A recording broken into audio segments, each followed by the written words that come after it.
وَلَقَدْ آتَيْنَا مُوسَى 9 آيَاتٍ بَيِّنَاتٍ فَاسْأَلْ بَنِي إِسْرَائِيلَ إِذْ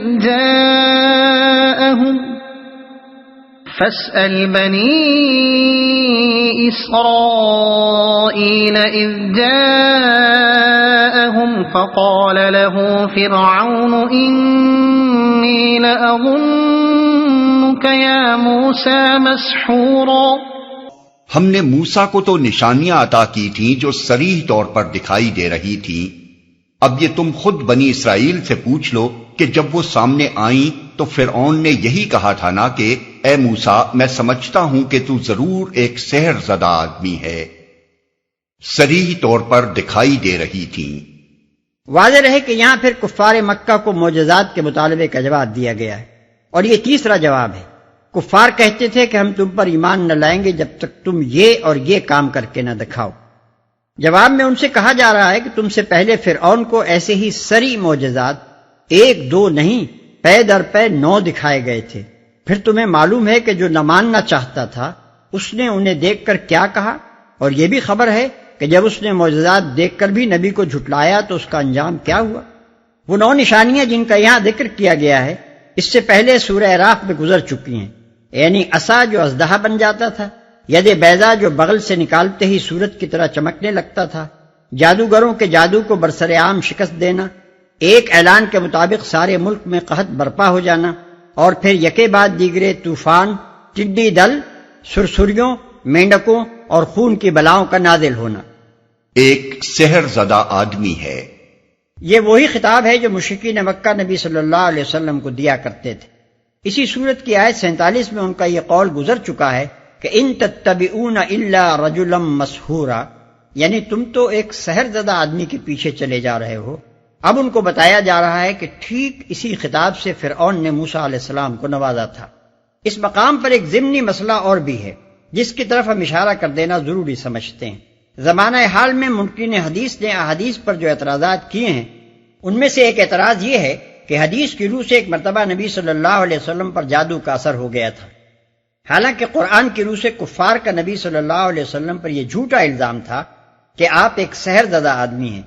منکرین حدیث کہتے ہیں کہ اس طرح راویان حدیث نے قرآن کی تکذیب اور کفار مکہ کی تصدیق کی ہے، لیکن یہاں دیکھیے کہ بعین ہی قرآن کی روح سے حضرت موسیٰ علیہ السلام پر بھی فرعون کا یہ جھوٹا الزام تھا کہ آپ ایک سحر زدہ آدمی ہیں، اور پھر قرآن خود ہی سورہ طٰہٰ میں کہتا ہے کہ فَإِذَا حِبَالُهُمْ وَإِصِيُّهُمْ يُخَيَّلَ إِلَيْهِ مِنْ سِحْرِهِمْ أَنَّهَا تَسْعَىٰ فَأَوْجَسَ فِي نَفْسِهِ خِيفَةً مُوسَىٰ، یعنی جب جادوگروں نے اپنے انچر پھینکے تو یکایک ان کے جادو سے موسیٰ کو یہ محسوس ہونے لگا کہ ان کی لاٹھیاں اور رسیاں دوڑ رہی ہیں، پس موسیٰ اپنے دل میں ڈر سا گیا۔ کیا یہ الفاظ صریح طور پر دلالت نہیں کر رہے ہیں کہ حضرت موسیٰ علیہ السلام اس وقت جادو سے متاثر ہو گئے تھے؟ اور کیا اس کے متعلق بھی منکرین حدیث یہ کہنے کے لیے تیار ہیں کہ یہاں قرآن نے خود اپنی تکذیب اور فرعون کے جھوٹے الزام کی تصدیق کی ہے؟ دراصل اس طرح کے اعتراضات اٹھانے والوں کو یہ معلوم نہیں ہے کہ کفار مکہ اور فرعون کس معنی میں نبی صلی اللہ علیہ وسلم اور حضرت موسیٰ علیہ السلام کو مسحور کہتے تھے۔ ان کا مطلب یہ تھا کہ کسی دشمن نے جادو کر کے ان کو دیوانہ بنا دیا ہے، اور اسی دیوانگی کے زیر اثر یہ نبوت کا دعویٰ کرتے اور ایک نرالا پیغام سناتے ہیں۔ قرآن ان کے اسی الزام کو جھوٹا قرار دیتا ہے۔ رہا وقتی طور پر کسی شخص کے جسم یا کسی حاصل جسم کا جادو سے متاثر ہو جانا، تو یہ بالکل ایسا ہی ہے جیسے کسی شخص کو پتھر مارنے سے چوٹ لگ جائے۔ اس چیز کا نہ کفار نے الزام لگایا تھا، نہ قرآن نے اس کی تردید کی، اور نہ اس طرح کہ کسی وقتی تاثر سے نبی کے منصب پر کوئی حرف آتا ہے۔ نبی پر اگر زہر کا اثر ہو سکتا تھا، نبی اگر زخمی ہو سکتا تھا، تو اس پر جادو کا اثر بھی ہو سکتا تھا۔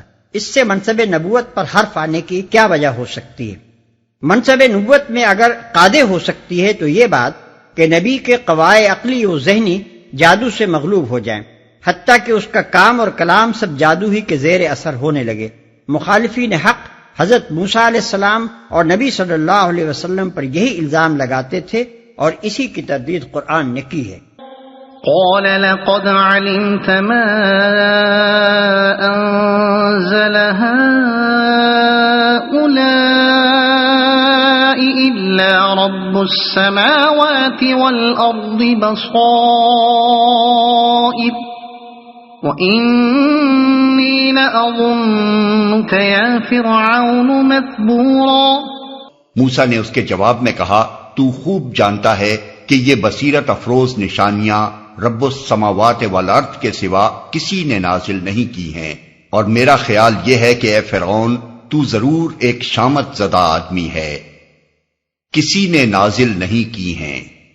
یہ بات حضرت موسیٰ علیہ السلام نے اس لیے فرمائی کہ کسی ملک پر قحط آ جانا یا لاکھوں مربع میل زمین پر پھیلے ہوئے علاقے میں مینڈکوں کا ایک بلا کی طرح نکلنا یا تمام ملک کے غلے کے گوداموں میں گھن لگ جانا اور ایسے ہی دوسرے عام مصائب کسی جادوگر کے جادو یا کسی انسانی طاقت کے کرتب سے رونما نہیں ہو سکتے۔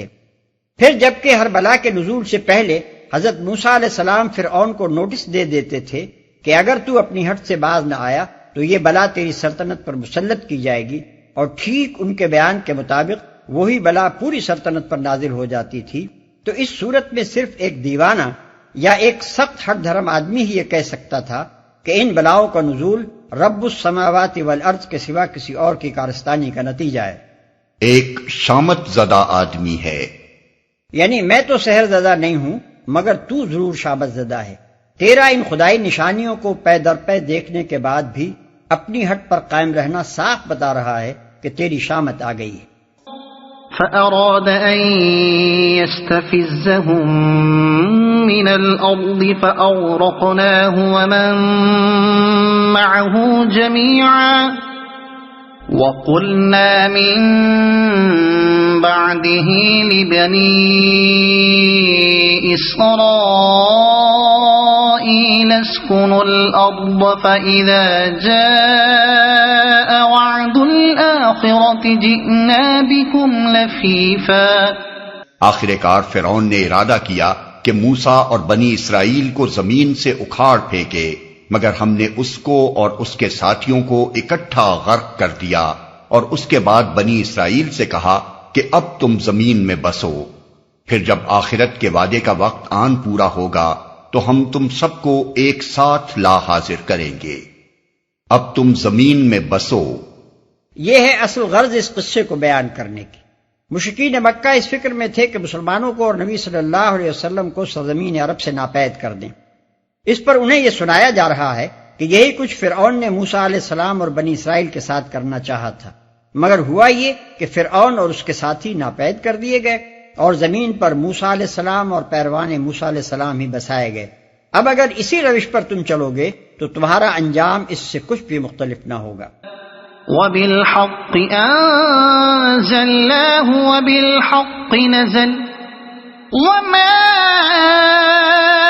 أَرْسَلْنَاكَ إِلَّا مُبَشِّرًا وَنَذِيرًا۔ اس قرآن کو ہم نے حق کے ساتھ نازل کیا ہے اور حق ہی کے ساتھ یہ نازل ہوا ہے۔ اے محمد، تمہیں ہم نے اس کے سوا اور کسی کام کے لیے نہیں بھیجا کہ جو مان لے اسے بشارت دے دو اور جو نہ مانے اسے متنبع کر دو۔ یعنی تمہارے ذمے یہ کام نہیں کیا گیا ہے کہ جو لوگ قرآن کی تعلیمات کو جانچ کر حق اور باطل کا فیصلہ کرنے کے لیے تیار نہیں ہیں ان کو تم چشمے نکال کر اور باغ اگا کر اور آسمان پھاڑ کر کسی نہ کسی طرح مومن بنانے کی کوشش کرو، بلکہ تمہارا کام صرف یہ ہے کہ لوگوں کے سامنے حق بات پیش کر دو اور پھر انہیں صاف صاف بتا دو کہ جو اسے مانے گا وہ اپنا ہی بھلا کرے گا اور جو نہ مانے گا وہ برا انجام دیکھے گا۔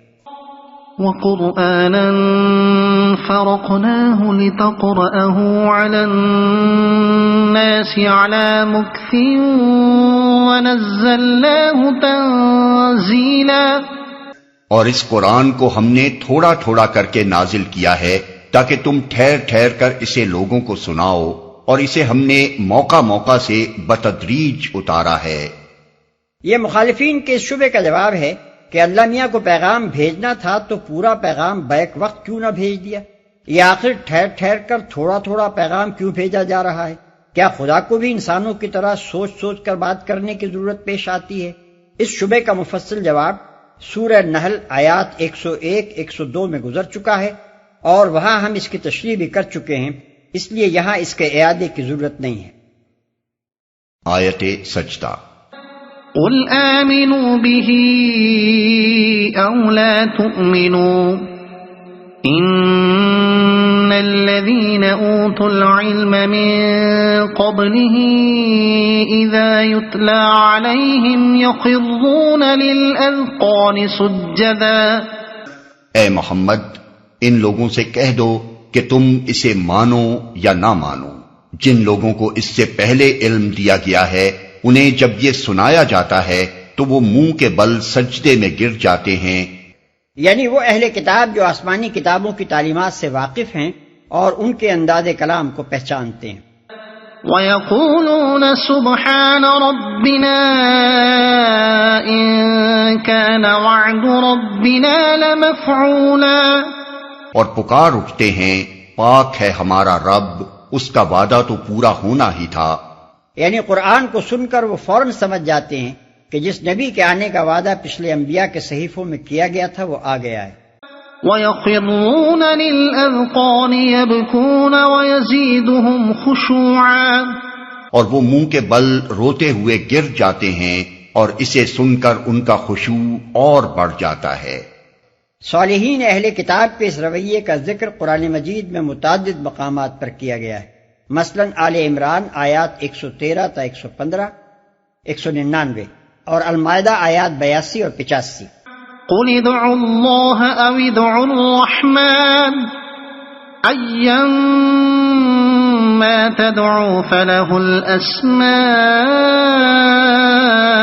الْحُسْنَى وَلَا تَجْهَرْ بِصَلَاتِكَ وَلَا تُخَافِتْ بِهَا وَابْتَغِ بَيْنَ ذَلِكَ سَبِيلًا۔ اے نبی، ان سے کہو اللہ کہہ کر پکارو یا رحمان کہہ کر، جس نام سے بھی پکارو اس کے لیے سب اچھے ہی نام ہیں، اور اپنی نماز نہ بہت زیادہ بلند آواز سے پڑھو اور نہ بہت پست آواز سے، ان دونوں کے درمیان اوسط درجے کا لہجہ اختیار کرو، سب اچھے ہی نام ہیں۔ یہ جواب ہے مشرکین کے اس اعتراض کا کہ خالق کے لیے اللہ کا نام تو ہم نے سنا تھا، مگر یہ رحمان کا نام تم نے کہاں سے نکالا؟ ان کے ہاں چونکہ اللہ تعالیٰ کے لیے یہ نام رائج نہ تھا، اس لیے وہ اس پر ناک بھوں چڑھاتے تھے۔ اوسط درجے کا لہجہ اختیار کرو۔ ابن عباس رضی اللہ عنہ کا بیان ہے کہ مکے میں جب نبی صلی اللہ علیہ وسلم یا دوسرے صحابہ نماز پڑھتے وقت بلند آواز سے قرآن پڑھتے تھے تو کفار شور مچانے لگتے اور بسا اوقات گالیوں کی بوچھاڑ شروع کر دیتے تھے۔ اس پر حکم ہوا کہ نہ تو اتنے زور سے پڑھو کہ کفار سن کر ہجوم کریں، اور نہ اس قدر آہستہ پڑھو کہ تمہارے اپنے ساتھی بھی نہ سن سکیں۔ یہ حکم صرف انہی حالات کے لیے تھا۔ مدینے میں جب حالات بدل گئے تو یہ حکم باقی نہ رہا، البتہ جب کبھی مسلمانوں کو مکے کے سے حالات سے دوچار ہونا پڑے انہیں اسی ہدایت کے مطابق عمل کرنا چاہیے۔ وَقُلِ الْحَمْدُ لِلَّهِ الَّذِي لَمْ يَتَّخِذْ وَلَدًا وَلَمْ يَكُنْ لَهُ شَرِيكٌ فِي